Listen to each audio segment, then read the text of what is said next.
Hey, what's up, you guys? Yes, so I'm reading Karenina Part 2, finally, and, I will, just keep reading until I get tired, basically, because the chapters are so short that it's like, so, whatever. And I'm gonna announce each chapter, so if you, need to know which chapter I'm on, check the transcript.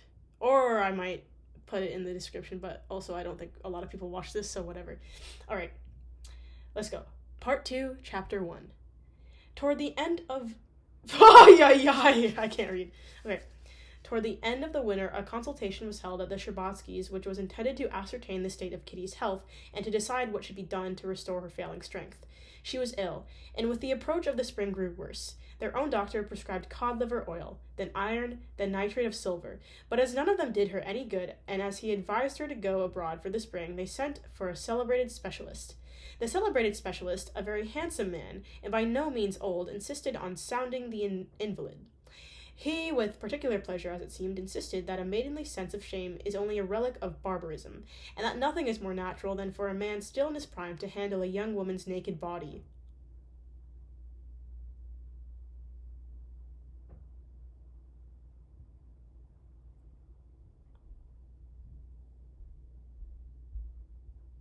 What? He, with particular pleasure as it seemed, insisted that a maidenly sense of shame is only a relic of barbarism, and that nothing is more natural than for a man still in his prime to handle a young woman's naked body.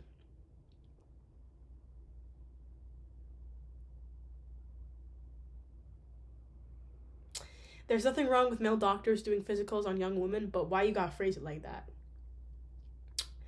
He considered this natural because he did it every day, and did not, it seemed to him, either feel or think anything wrong when he did it. He therefore considered the feeling of shame in a girl to be not only a relic of barbarism, but an insult to him. Yo, chill. They had to submit.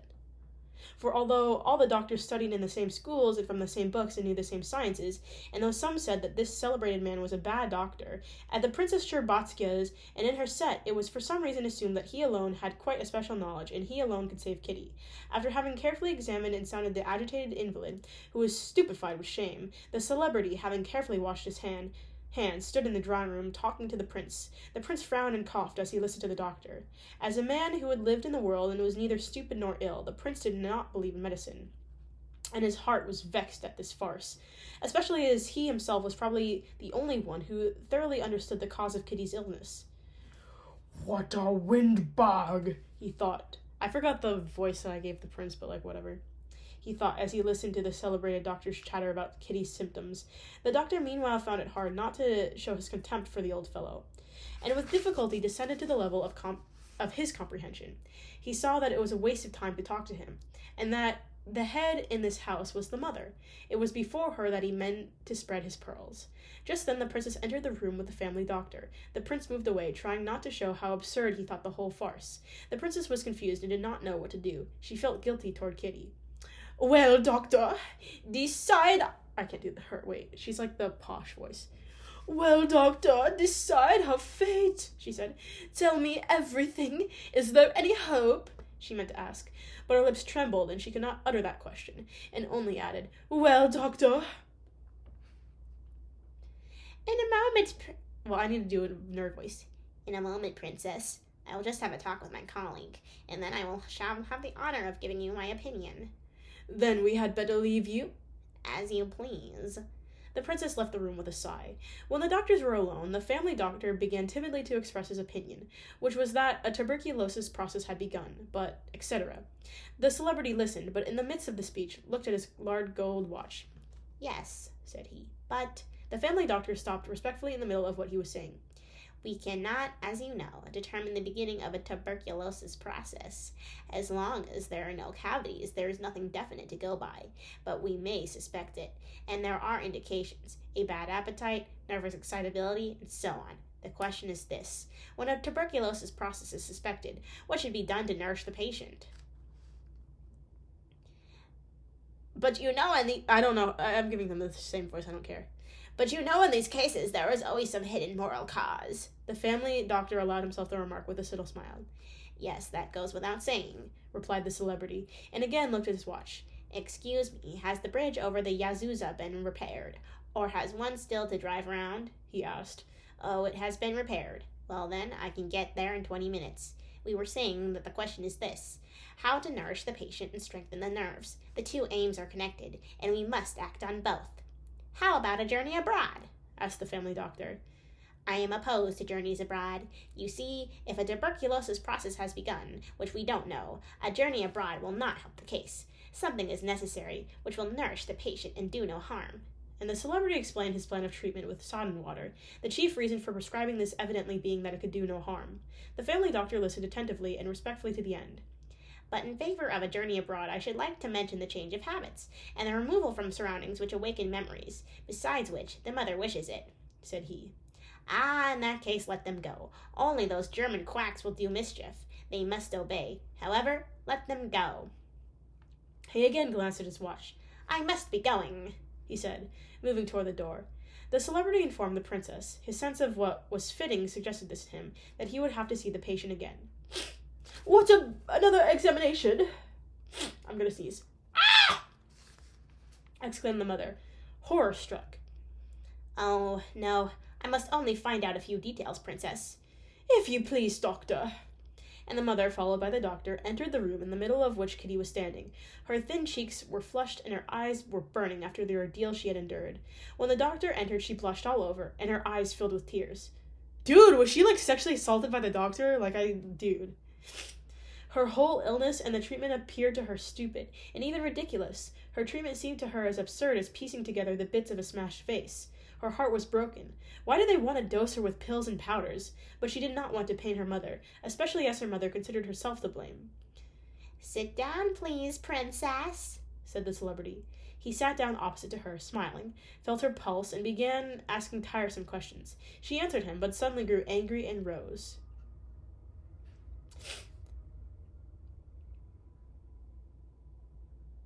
Okay, is this Kitty saying this? Sorry. Excuse me, doctor, but this really won't lead to anything. You're asking me the same things 3 times over. The celebrity was not offended. It is only the excitability of an invalid, he said to the mother after Kitty had gone out. And I had finished. And to the princess, as to an exceptionally intelligent woman, the doctor diagnosed Kitty's condition in learned language, and concluded with directions how the unnecessary waters to be drunk. In reply to the question whether they should go abroad, the doctor thought deeply, as if solving a difficult problem, and at last he decided that they should go, but should not believe the quacks, and when in doubt, should always refer to him. It was just as if something pleasant had happened when the doctor had gone, and Kitty, too, pretended to be cheerful. She often now, almost always, had to pretend. Really, Mama, I am quite well, but if you wish to travel, let us go. And trying to appear interested in the journey, she began to talk about preparations for it. Oh my god, I need to sneeze! It's in my nasal cavity, guys.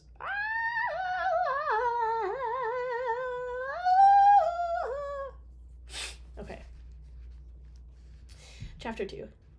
Just after the doctor had left, Dolly came. She knew that there was to be a consultation that day, and though she had only recently got up after confinement, she had given birth to a daughter at the end of the winter, and though she had many troubles and cares of her own, she left her baby and another little girl of hers who was ill, and called to hear Kitty's fate, which was to be decided that day. Dolly's, Oblonsky's wife, right? Wait. Let me, double check that.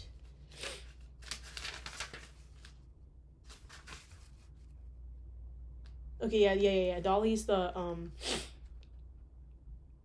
Dolly's the, okay, sorry. I don't know why I forgot that. I'm, low-key early onset, whatever. Well, how is she? She said, entering the drawing room without removing her bonnet. You are all cheerful, so it must be all right. They tried to tell her what the doctor had said, but it turned out that though he had spoken very fluently and at great length, it was impossible to reproduce what he had said.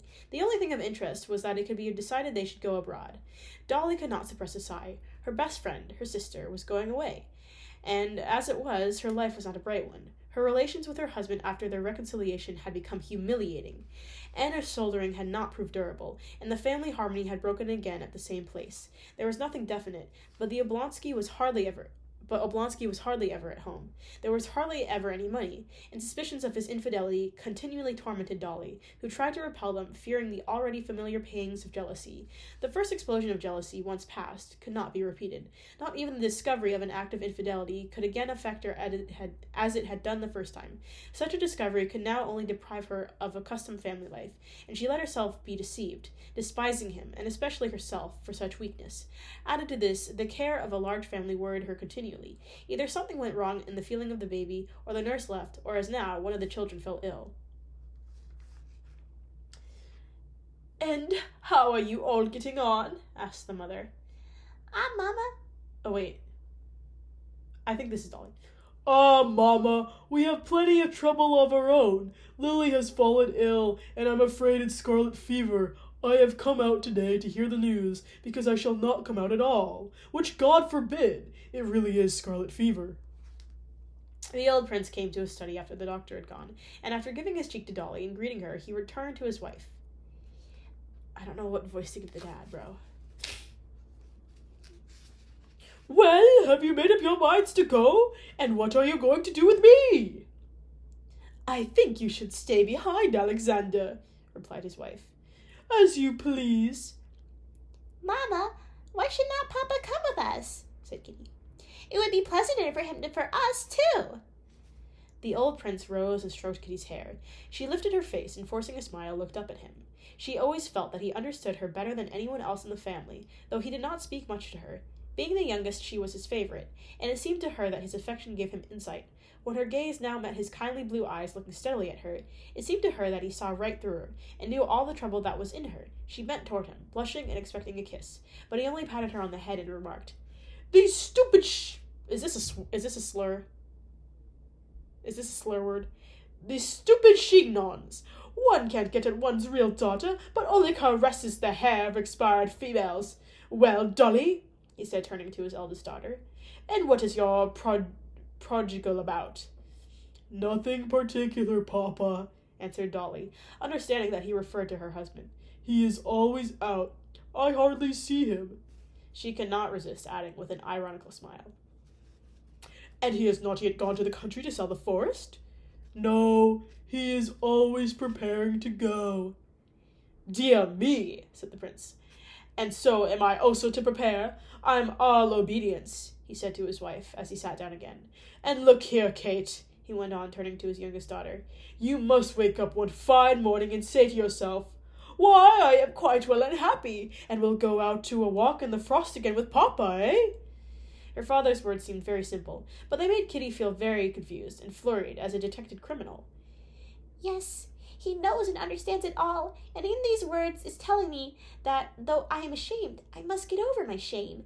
She could not gather spirit enough to reply. She made an attempt, but suddenly burst into tears and ran away. The princess flew at her husband. "That comes of your jokes! You always—" and began reproaching him. The prince listened for some time to her rebukes in silence, but his face frowned more and more. "She is so pitiful, poor thing, so pitiful, and you don't feel that every allusion to what has caused it hurts her. Oh dear, to be so Oh, that's the wife saying it, but whatever. So mistaken in anyone," said the princess, and from the change in her tone, both Dolly and the prince knew that she was thinking of Vrodsky. "I can't think why we have no laws to punish such horrid, ignoble people." "Oh, it makes me sick to hear it," muttered the prince gloomily, rising as if he meant to go away, but stopping at the door. "The laws are there, my dear, and since you have invited it, I will tell you who is at fault for it all.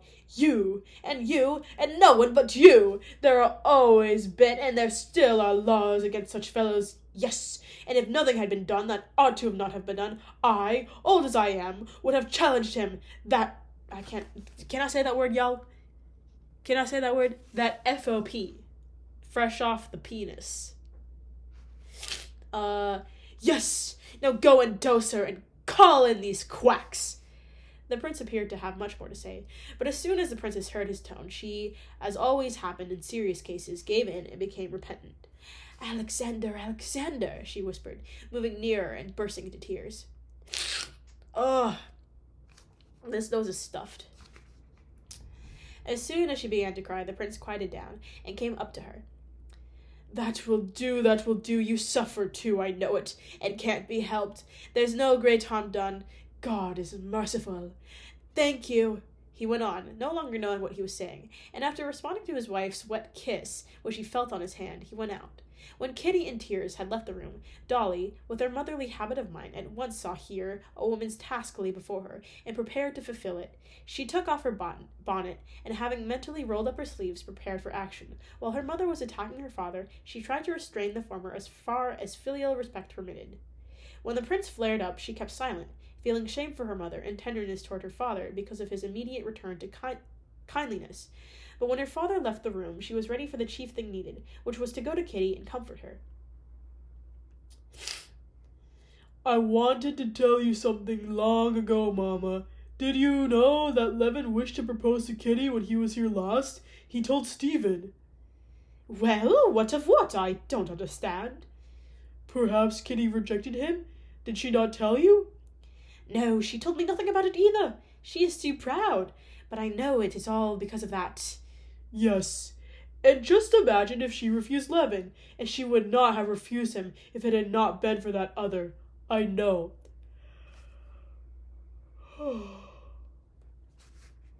And then the other deceived her so dreadfully. It was too dreadful the princess to think about how much she was to blame in regard to her daughter, and she grew angry. Oh, I can't make anything out. Nowadays, girls all want to trust to their own reason. They don't tell their mothers anything, and then... Mama, I will go to her. Go. Am I preventing you? Said the mother. Oh my God, my nose! They're so blocked up. Oh my God. I need to get a tissue. Okay. No, I did not wipe it on this book. On entering... Chapter 3. On entering Kitty's little snuggery, a pretty pink room, decorated with V-Sox figures, as fresh, rosy, and gay as Kitty herself had been 2 months before, Dolly remembered how light-heartedly and with what love they two had arranged that room the year before. Her heart grew chill when she saw Kitty sitting on the low chair nearest the door, her eyes fixed on a corner of the carpet. Kitty glanced at her sister, but the cold and rather severe expression of her face did not change. I am going home now, and shall have to shut myself up, and you won't be able to come see me, said Dolly, sitting down behind her sister. I want to talk to you. What about? Asked Kitty quickly, lifting her face in alarm. What but your troubles? I have no troubles. Come now, Kitty.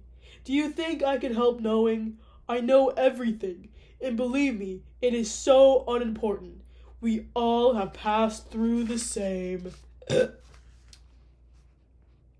Kitty was silent and her face looked stern. He is not worthy of your suffering for him. Period. Continued Dolly, getting straight to the point. No, because he has despised me, said Kitty with a shaking voice. Don't speak. Please don't speak. But who told you so? Nobody says so. I am sure he was in love with you, and is still in love, but... Oh, dear, these commiserations are what I dread most of all, cried Kitty, suddenly flaring up. She turned on her chair, blushed, and began rapidly moving her fingers, pressing now with one hand, and now with the other the buckle of a belt she was holding. Dolly knew her sister's habit of fingering something when she was heated, and she knew how apt Kitty was to forget herself when in a passion and to say much that was unpleasant, and had better not have been said. She tried to pacify her, but it was too late. What do you want me to feel? What? Said Kitty quickly. That I was in love with a man who wouldn't have anything to do with me, and that I am dying for love of him? It is my sister who says that to me, my sister who imagines that she sympathizes with me. I don't want this commiseration and hypocrisy. Kitty, you are unfair. Why do you torment me? On the contrary, I see you are in distress. But Kitty, in her excitement, did not listen to her. There is nothing for me to grieve or to seek comfort about. I have enough pride to never let myself love. Hold up, I need to deliver this correctly. And also, look at the footnote. I was feeling this line when I read this, guys. You know what? I gotta reread this, because this is how I feel right now. Well, I mean, I don't really feel this way that much anymore, but, like, this is how I felt, like, a couple weeks ago. What do you want me to feel? What? Said Kitty quickly. That I was in love with a man who wouldn't have anything to do with me, and that I'm dying for love of him? And it's my sister who says that to me. My sister who imagines that she sympathizes with me. I don't want this commiseration and hypocrisy. Kitty, you are unfair. Why do you torment me? On the contrary, I see you are in distress. But Kitty, in her excitement, did not listen to her. There is nothing for me to grieve or to seek comfort about. I have enough pride never to let myself love a man who does not love me. But I am not suggesting it. Only, tell me frankly, said Dolly, taking her by the hand. Did Levin speak to you?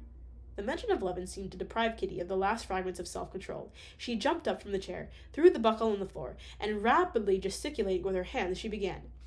What has Levin to do with it? I don't understand why you need to torment me. I have said and I repeat, I will never do what you are doing. Returning to a man who has betrayed you and has loved another woman. I can't understand it. You may do it, but I can't. Having said these words, she looked at her sister, and seeing that Dolly remained silent with her head bowed sadly, Kitty, instead of leaving the room as she intended to do, sat down by the door, and hiding her face in her handkerchief, let her head sink down. For a minute or two there was silence. Dolly was thinking about herself. The humiliation of which she was always conscious was peculiarly painful when her sister touched on it. She had not expected such cruelty from her, and was angry with her. But suddenly she heard the rustle of a dress, and a burst of suppressed sobbing. A pair of arms encircled her neck from below, and Kitty was kneeling before her. Dolly, dear, I am so unhappy, she whispered guiltily, and the sweet, tear-stained face hid itself in the folds of Dolly's dress, as if tears were the necessary lubricant without which the machine of mutual confidence could not work properly between the sisters. After having a cry, they started talking of indifferent matters, and in so doing understood one another. Kitty knew that what she had said in anger about the unfaithfulness of Dolly's husband and about the humiliation had cut her poor sister to the depths of her heart, but she was forgiven. While Dolly on her side learned all that she wanted to know, her suspicions were confirmed, and she understood that Kitty's grief, her hopeless grief, was really caused by the fact that Levin had proposed to her and that she had rejected him, and now Vronsky had deceived her. She was prepared to love Levin and to hate Vronsky. Kitty did not say a word of this. She spoke only of her state of mind. I have no troubles whatsoever, she said when she had grown calm. But can you understand that everything has become horrid, disgusting, and coarse to me, and above all, I myself? You can't think of what horrid thoughts I have about everything. But what horrid thoughts can you have? Asked Dolly, smiling. The very nastiest and coarsest. I can't tell you. It is not grief, not dullness, but much worse. It is as all that has good in me has hidden itself, and only what is horrid remains. How am I to tell you? She continued, noticing perplexity in her sister's eyes. Papa began to speak to me just now. It seems to me that he thinks all I need is to get married. Mama takes me to a ball, and it seems to me she only takes me there to marry me off as quickly as possible and get rid of me. I know it is not true, but I can't get rid of the idea. I can't bear to see the so-called eligible men. I always think that they are taking my measure. Formerly to go anywhere in a ball dress was just a pleasure to me. I used to like myself in it, but now I feel ashamed and uncomfortable. Well, what is one to do? The doctor? Kitty became confused. She was going to say that since this change had come over her, Oblonsky had become intolerably disagreeable to her, and that she could not see him without having the coarsest and most monstrous fancies. Well, you see, everything appears to me in the coarsest and most horrid aspect, she continued. That is my illness. Perhaps it will pass. But don't think. I can't. I only feel comfortable with children, only in your house. What a pity you can't come to see us. Oh my God. But I will come. I have had scarlet fever, and I will persuade Mama to let me. And Kitty insisted on having her own way, went to her sisters, and nursed the children all through the scarlet fever that really attacked them. The two sisters nursed all the 6 children successfully through the illness, but Kitty's health did not improve, and in Lent the Sherbaskys went abroad. Oh my god, I need to blow my nose. Yo, who's calling me?